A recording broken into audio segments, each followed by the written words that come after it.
Hi friends, இந்த வீடியோல நம்ம என்ன பார்க்க போறோம்னு பாத்தீங்கன்னா பேட்டர்ன் லாக் நீங்க அதிகமா யூஸ் பண்றீங்கன்னா கண்டிப்பா இந்த வீடியோ உங்களுக்காக தாங்க இருக்கும். அதாவது பேட்டர்ன் லாக் வந்து நம்ம போற எல்லா இடத்துலயும் பேட்டர்ன் லாக் அன்லாக் பண்ணிட்டு நம்ம வந்து யூஸ் பண்ணிட்டு இருக்க முடியாது. ஒரு சில இடங்கள்ல நம்ம வந்து அடிக்கடி மொபைல் யூஸ் பண்ற மாதிரி இருக்கும். அந்த இடங்கள்ல வந்து பேட்டர்ன் லாக் இல்லாம இருந்தா நல்லா இருக்கும்னு நம்ம வந்து நினைச்சிருப்போம். அந்த மாதிரி சூழ்நிலையில நம்ம என்ன பண்றது அப்படின்னு தான் இன்னைக்கு இந்த வீடியோல பார்க்க போறோம். ஸோ குறிப்பிட்ட இடங்கள்ல மட்டும் நம்ம மொபைல்ல வந்து அன்லாக் இருக்காது. அந்த இடத்த விட்டு நம்ம வந்து நகர்ந்து போயிட்டோம் அப்படின்னா நம்ம மொபைல் வந்து ஆட்டோமேட்டிக்கா லாக் ஆயிரும். இது மாதிரி நம்ம மொபைல்லையே செட்டிங்ஸ் வந்து மாற்றி வச்சுக்க முடியுங்க. ஸோ அது எப்படி அப்படின்னு தான் இந்த வீடியோவில் பார்க்க போகிறோம். வீடியோவை ஸ்கிப் பண்ணாமல் பாருங்கள். ஃபர்ஸ்ட் உங்கள் மொபைலில் செட்டிங்ஸ்குள்ளே போய்க்கோங்க. செட்டிங்ஸ்குள்ளே போயிட்டு சர்ச் பாரில் ஸ்மார்ட் லாக் அப்படின்ட்டு டைப் பண்ணி சர்ச் கொடுத்துக்கோங்க. ஸோ அப்போ வந்து ஒரு ஆப்ஷன் வருங்க, ஸ்மார்ட் லாக் அப்படின்ட்டு. அந்த ஆப்ஷனை வந்து கிளிக் பண்ணிக்கோங்க. ஸோ கிளிக் பண்ண உடனே இது மாதிரி வரும். அந்த தேர்ட் ஒன் ஆப்ஷன் இருக்கு பாருங்கள், ஸ்மார்ட் லாக். அதை வந்து கிளிக் பண்ண உடனே நீங்கள் உங்கள் மொபைலில் போட்டு வச்சுருக்க அந்த பேட்டர்ன் லாக்கோ பாஸ்வேர்ட் லாக்கோ நீங்கள் போட்டு ஓப்பன் பண்ணிக்கோங்க. ஸோ ஓப்பன் பண்ணோன்னா இது மாதிரி தான் வரும். வாட் ஸ்மார்ட் லாக் அப்படின்னு போட்டிருக்கு பாருங்கள். கீழே வந்து காட் இட் அப்படிங்கிறத கிளிக் பண்ணிக்கோங்க. ஸோ கிளிக் பண்ண உடனே உங்களுக்கு இது மாதிரி வரும்.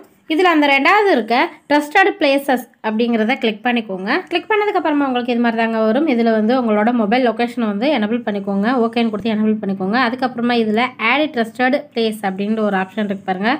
அந்த ஆப்ஷனை வந்து கிளிக் பண்ணிக்கோங்க. கிளிக் பண்ணதுக்கப்புறமா இது மாதிரி ஒரு மேப் மாதிரி ஓப்பன் ஆகுங்க. நம்ம லொக்கேஷனை வந்து ஆன் பண்ணி வச்சுருக்கிறதுனால கரெக்டாக நம்ம இப்போ எங்கே இருக்கோம் அப்படிங்கிறது வந்து அந்த லொக்கேஷன் மேப்பில் வந்து காட்டுது பாருங்கள். அது மட்டும் இல்லாமல் அந்த மேப்பில் வந்து இப்போ நீங்கள் எங்கே இருக்கீங்களோ அதுக்கு பக்கத்தில் இருக்க நியர்பை பிளேசஸ் எல்லாமே காட்டுங்க. இப்போ நீங்கள் எங்கே போனதுக்கப்புறம் உங்கள் மொபைல் வந்து அன்லாக் ஆகணும்னு நினைக்கிறீங்களோ அந்த இடத்துக்கு நேராக உங்களோட மேப்பை வந்து நகர்த்தி வச்சுக்கோங்க. கீழே பார்த்தீங்கன்னா உங்களோட அட்ரஸ் வந்து ஷோ ஆகுது பாருங்கள். நீங்கள் நகர்த்த அட்ரஸ் வந்து அப்படியே மாறி மாறி ஷோ ஆகும். ஸோ அந்த அட்ரஸை வந்து கிளிக் பண்ணிக்கோங்க. இப்போ வந்து நான் என்னோடய வீட்டில் இருக்கிறதுனால என்னோடய வீட்டோட அட்ரஸ் வந்து கீழே காட்டுதுங்க. இப்போ உதாரணத்துக்கு இப்போ உங்கள் ஆஃபீஸ்க்கு போனதுக்கப்புறம் உங்கள் மொபைல் வந்து அன்லாக் ஆயிடணும், அடிக்கடி லாக் எடுத்து மொபைலை யூஸ் பண்ண முடியாது, அன்லாக் ஆயிடணும் அப்படின்னு நினச்சிங்கன்னா கரெக்டாக உங்கள் ஆஃபீஸ்க்கு நேராக உங்களோட மேப்பை நகர்த்தி வச்சுட்டு அந்த அட்ரஸை வந்து கிளிக் பண்ணிக்கோங்க. ஸோ அது மாதிரி கிளிக் பண்ணிட்டீங்க அப்படின்னா உங்கள் ஆஃபீஸில் இருக்கும்போது மட்டும் உங்கள் மொபைல் வந்து அன்லாக் இருக்கும். ஸோ உங்கள் ஆஃபீஸை விட்டு நீங்கள் நகர்ந்து போயிட்டீங்க அப்படின்னா உங்கள் மொபைல் வந்து மறுபடியும் லாக் ஆயிரும். மறுபடியும் உங்கள் மொபைலை வந்து அன்லாக் நீங்களாக வாண்டடாக பண்ணதுக்கப்புறம் தான் உங்கள் மொபைலுக்குள்ளே என்ட்ரு ஆகிற மாதிரி இருக்கும். இப்போ வந்து அந்த அட்ரஸை வந்து கிளிக் பண்ணிக்கோங்க. கிளிக் பண்ணதுக்கப்புறமா இது மாதிரி ஒரு சின்ன பாப்பப் ஓப்பன் ஆகும். இதில் வந்து ஓகே அப்படிங்கிறத கிளிக் பண்ணிக்கோங்க. அவ்வளோதாங்க. இப்போ வந்து நீங்கள் அந்த இடத்துக்கு போனதுக்கப்புறம் மட்டும் உங்கள் மொபைல் வந்து ஆட்டோமேட்டிக்காக அன்லாக் ஆயிரும். நீங்கள் நார்மலாக யூஸ் பண்ணிக்க முடியும்.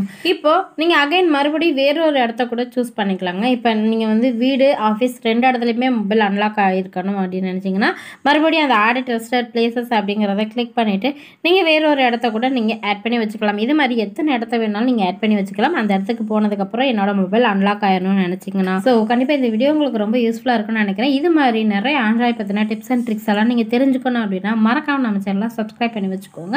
பாய்.